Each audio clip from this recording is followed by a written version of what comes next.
All right, Alexander, let's talk about what's going on with the European Union and with Northern Ireland. And this story has been escalating now for a couple of weeks, and it's going from bad to worse. And we're all waiting to see what Boris Johnson is going to do next. So give us some context as to what's going on between the Boris Johnson government, the European Union, Northern Ireland, the Brexit agreement, Theresa May, all of these things, because we're kind of hitting a point where decisions are going to have to be made. Big decisions are going to have to be made. Very, very, very big decisions. Now, can I just say that this is the way it's being reported? It's a battle between Britain and the EU. I think it is an internal political crisis, increasingly within Britain itself and within the government. In other words, what we're seeing is a factional battle in London, which is now taking place between the, if you like, pro-Remain, pro-EU establishment, and the Johnson cabinet is now starting to become increasingly strong. And to some extent, the Northern Irish issue is being connected to it. Now, Northern Ireland is a province of the United Kingdom. It is located on the island of Ireland, and it has a border with the Irish Republic. Now, the Irish Republic is part of the European Union, and it is part of the European single market, and it has a long-standing claim to Northern Ireland. It says that Northern Ireland is or should be part of the Irish Republic, because the objective of the Irish Republic is to reunite the whole of Ireland. It is also an objective that many people in Northern Ireland itself share. In other words, there is a strong Republican nationalist community in Northern Ireland, perhaps 40 or 45% of the population, which historically has always wished to join and unify with the South. There is also another community in Northern Ireland, which is Protestant and pro-British, and wants Northern Ireland to remain a part of the United Kingdom. And as those who are familiar with history know, this has been a long-standing issue between Britain and the Irish Republic ever since Ireland, the Republic of Ireland, became independent of Britain in the 1920s. And in the 1960s and 1970s and through the 1980s, there was a prolonged violent conflict in Northern Ireland between the British military and the Irish Republican Army, which was fighting at that time to unify Northern Ireland with the Irish Republic in the south. Now, that is a long, tangled history, and it was all resolved through what was an agreement that was reached, the so-called Good Friday Agreement, which has created a situation whereby the Catholic, nationalist, pro-Republican community in the north shares power with the Protestant, pro-British, pro-United Kingdom parties also in the north. So that was the agreement that was settled. And then along came Brexit. And the European Union said that the only way that this agreement could work, this power sharing agreement in the north could work, would be if Northern Ireland and Southern Ireland continued to have an open border. And incredibly and bizarrely, the Prime Minister at the time, Theresa May, made an agreement with the EU. This is called the Irish backstop, whereby whatever agreement Britain made with the EU, that open border between Northern Ireland and Southern Ireland would be preserved.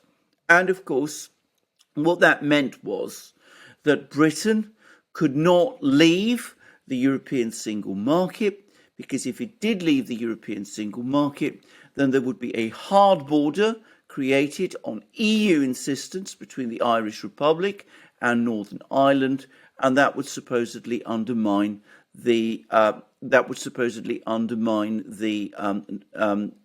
Good Friday Agreement, the peace agreement, which had brought peace to Northern Ireland. It was a transparent device to keep Britain within the European single market. Then along comes Boris Johnson. He replaces Theresa May. He makes an agreement. He reaches an agreement with Emmanuel Macron. And that agreement is that Britain, that is to say England, Scotland and Wales, will leave the European single market, but instead of there being a regulatory border between Britain and the EU along the Irish border, the inter-Irish border, the border between Northern Ireland and the Irish Republic, there would be a border, a regulatory border with in the Irish Sea, along the Irish Sea. So Northern Ireland would remain within the EU single market, but the rest of Britain would not. Now that was controversial and unpopular, both in Britain and in Northern Ireland, especially amongst the Protestant majority, which is pro-British in Northern Ireland. And it's become increasingly clear over the last few months that it is unworkable, because it means that goods and services cannot move across the Irish Sea from the British mainland to Northern Ireland without passing through EU regulatory restrictions, and that is starting to create increasing problems for the Northern Irish economy. So Boris Johnson has come along and has told the EU this is unacceptable, it is unsustainable, you cannot create customs barriers within a country, and it is besides a major infringement of British sovereignty. We have to find some way of negotiating round it. The EU says no, we've got to stick by the agreement that we have. It's got to be observed to the last punctuation mark, the last comma and full stop.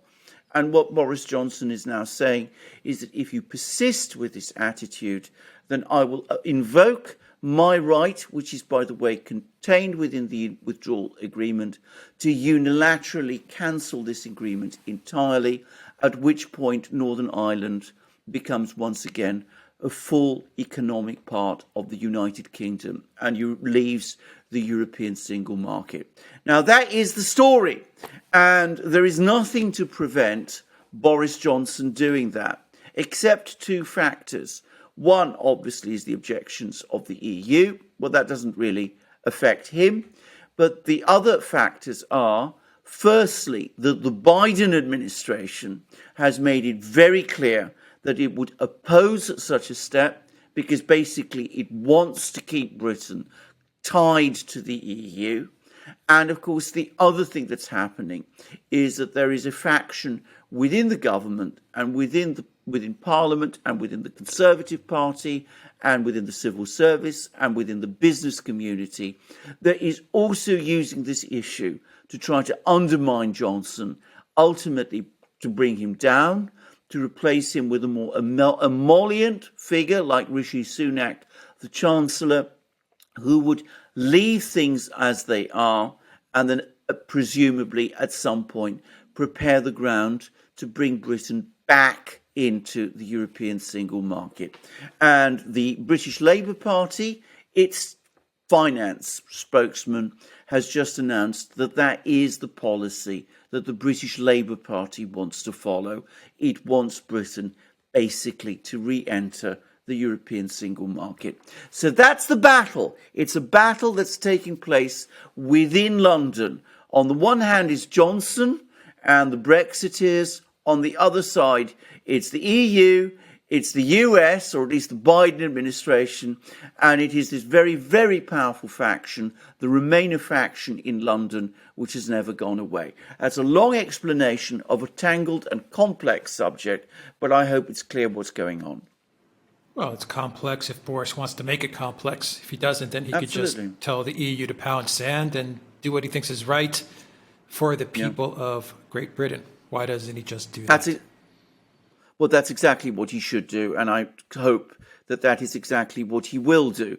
But whether he will or not, you can never completely be sure with someone like Boris Johnson. I mean, he's not a person who always stays the course on things, and that's putting it mildly.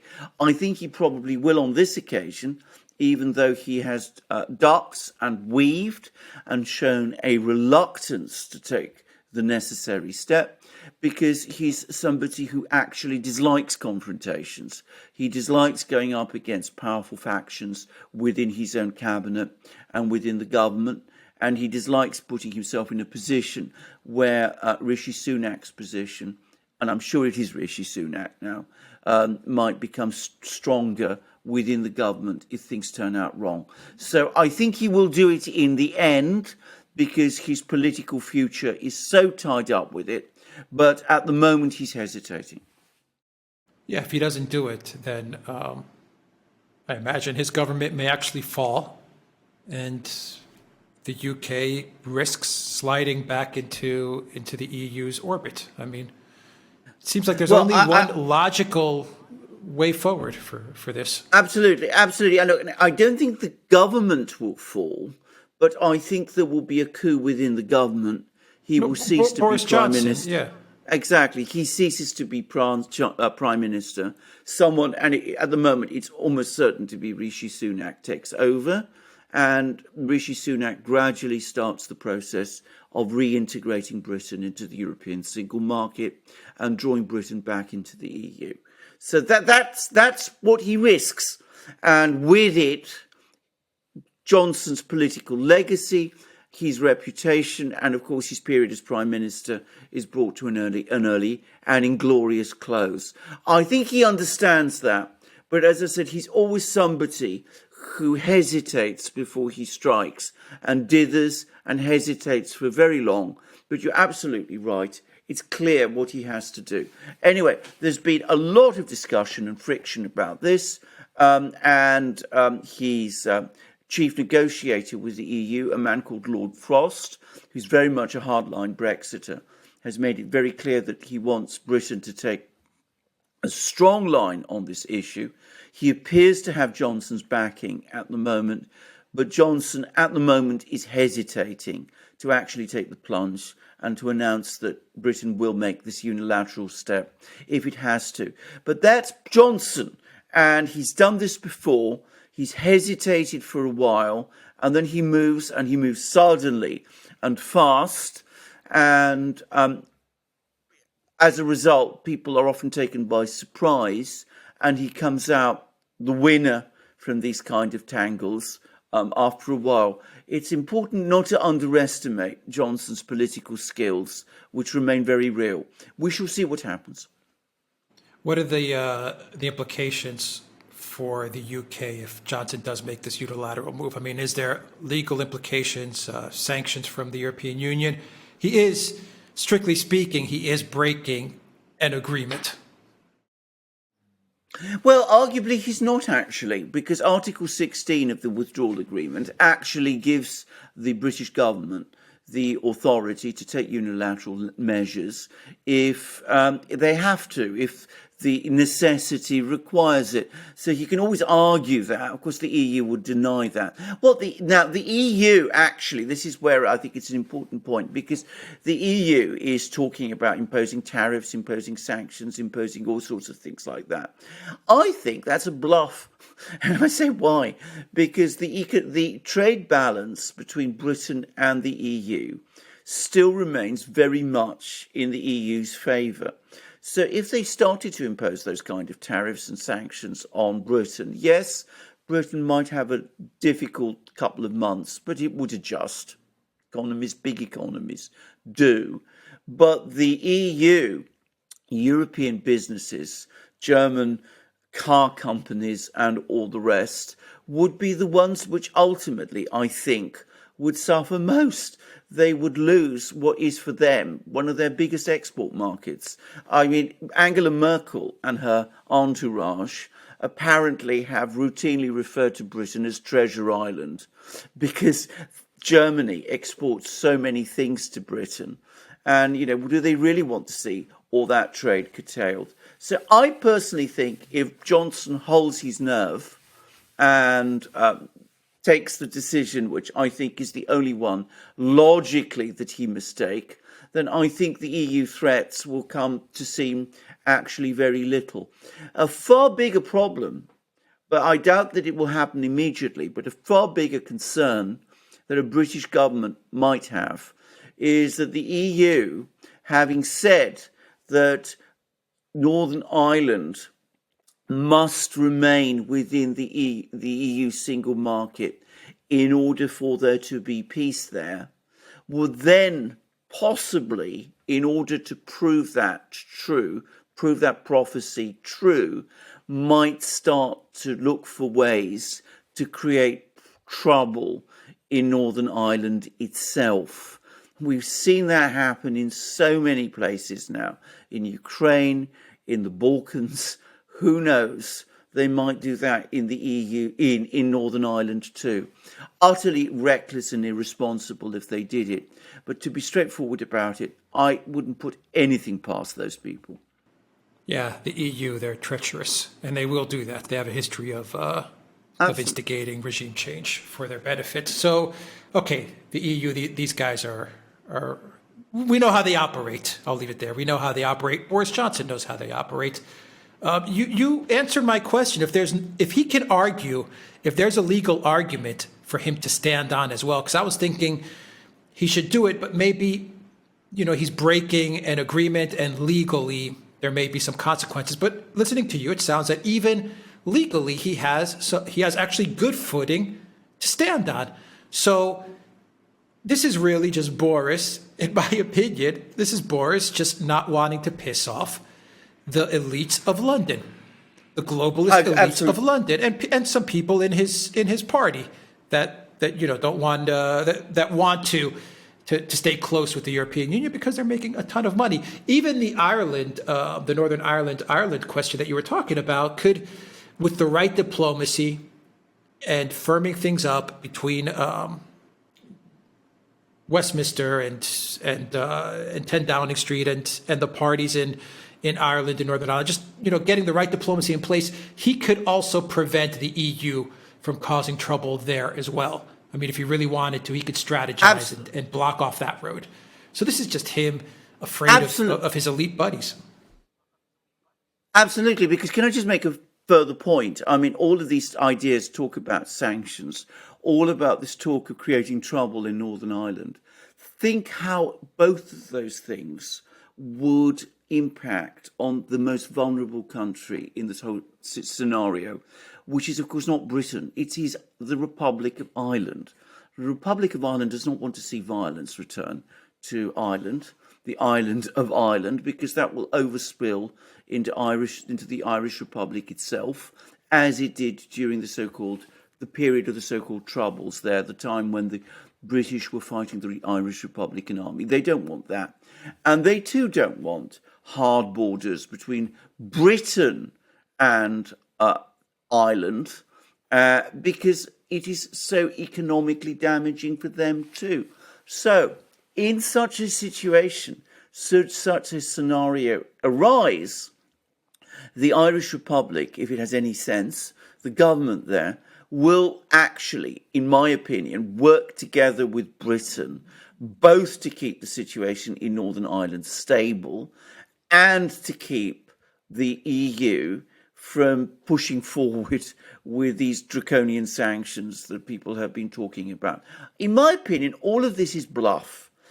I think the reason why Boris Johnson is nervous of taking this step is twofold. Firstly, you're absolutely right. He is very nervous of the very powerful pro-Remain establishment faction within Britain itself, in London. But the other thing that I think makes him very nervous is the change in administration in the United States. Previously, whilst Donald Trump was president, he had a strong ally. Now that Joe Biden is president, he has, with the Democrats, a faction in power in Washington that is deeply hostile to the whole British experiment of taking Britain out of the EU and to Boris Johnson personally. And what he doesn't want is the Conservative faction that opposes him to start combining with the Democrats in the United States and to start working with the various parts of the British deep state, which are very connected with the US deep state, in a way that tries to undermine his premiership. So I think this is really what the problem is. I think you would have seen Johnson taking a much stronger line if there hadn't been that change in administrations in Washington in January. So I think if you really want to understand what has created this situation, it is that more than anything else. Yeah. The UK deep state. Well, you know, absolutely, and the whole world was suffering after those U.S. elections. Yeah. The whole world, anyway. Absolutely. I mean, it certainly changed everything. And bear in mind, I mean, I've been talking for some time that there's been this sort of steady tick up of plots against Johnson, issues about, you know, his wallpaper and, you know, the fact that he put expensive wallpaper, that was one thing, but all kinds of other things. Talk about his failure to carry out an effective pandemic response. All of this has begun to gain weight and traction. Firstly, as the results of the election in the United States began to trickle out. And then, of course, it's become a flood since the change of administrations in Washington. It has changed the political weather here. And given the enormous influence the United States has in Britain, I think you don't really have to look very far to see some explanations of what is going on. If Donald Trump was still president, we would not be in the situation in Britain that we are now. Yeah, that I agree with. But you know, it's interesting. Maybe the real people that Johnson needs to look at is the U.S. and the deep state, the Biden administration. Maybe that's his real problem right there, and he should start, you know, taking measures to broaden out the UK's profile in the world. Absolutely. Yep. You know, maybe look past the special relationship that they always build up. Okay, you have a special relationship, but I mean, you can make other special relationships with other countries, can't you? Well, of course you can. And I mean, you know, at the same time, I mean, it's, as I said, my own personal view is that all of these threats coming out of Brussels for sanctions, for tariffs, for bringing legal cases against Britain to the European Court of Justice, for imposing hard borders on Northern Ireland. It's important to stress, by the way, it's the EU that says if Northern Ireland leaves the single market, they will impose this hard barrier. It's not the British who are saying that. It's the EU who's saying that. I think all of this is bluff. And I think any attempt to create trouble in Northern Ireland, though, as I said, I don't put it past those people at all, I think that would go down very badly in Dublin. So I don't think that's going to happen either.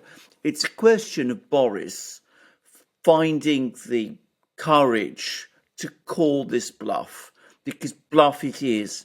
And far from it weakening his position as Prime Minister, if he does it, I think, on the contrary, it will put all the various plotters in Washington, in London, and in Brussels on the black foot. Yeah, no, I agree with you that from the EU side, it's all bluff. Interestingly, everything that the EU is saying about Northern Ireland is pretty much the same stuff they said about Ukraine. And then they ramped up the coup Absolutely. in Ukraine and the regime change in Ukraine. So it is troubling that they're saying these things about Northern Ireland, because it is exactly what they were saying in the end of 2013, beginning of 2014. And we all know what happened there. I'm not saying that's what's going to happen, but it's the same. It's the same tricks that they're up to. But real quick, the EU doesn't worry me. I think you spelled it out. The U.S., the deep state, the Biden White House, and I don't mean Biden, the person. We said it in a live yesterday, not Biden. Yeah. The Biden machinery. That's what worries me, and that's probably what worries Johnson. It's clear as day. Absolutely. I mean, you know, regime change in London. Who'd have thought it? But it's not impossible. It does happen. It would happen in a very elegant British way. I mean, you know, we'd find that there would be some problem created. There would then be a vote of Conservative MPs. They would vote that, you know, Johnson shouldn't be their leader anymore because this problem is so enormous. Then there'd be a vote. It would be thrown open to the membership. Sunak would be built up by the media. The membership would vote exactly. Sunak would be elected. I mean, he's been spoken of for about a year now as this tremendous genius, economic genius.